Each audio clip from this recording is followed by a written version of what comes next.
You know, as the weather starts to get better, a lot of us work hard to keep our vehicles looking clean. Here's another reason to do so. A person speaking out after getting a ticket for a dirty car. Could the same happen to you?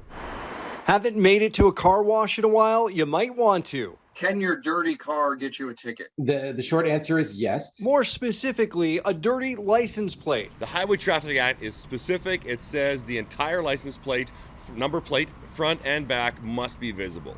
It is your responsibility. It happened to one Toronto woman. She posted on Facebook recently after a snowstorm. Lucky for her, she only got a warning.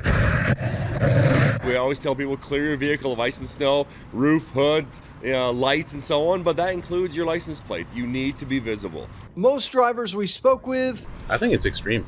Didn't know about the rule and don't exactly like it. I don't think it'd be right to get a ticket for having a dirty plate.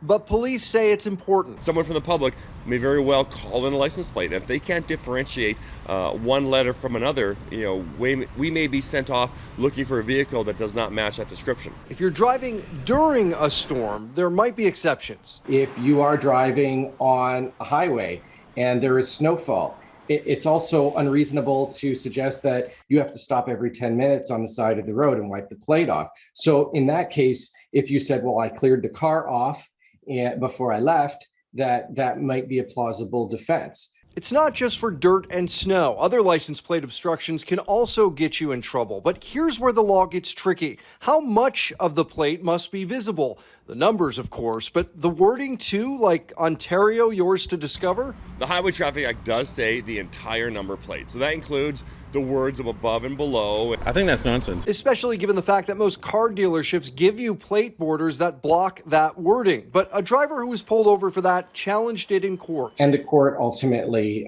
they threw the charge out because they found that the numbers of the plate were visible. Best bet in the end, make sure your plate is clean and visible. Otherwise, it could cost you. Total payable is $110. As always, if you have an issue, story, or question you'd like us to look into, hit us up by visiting the Speaker's Corner section on the City News website. Pat Taney, City News.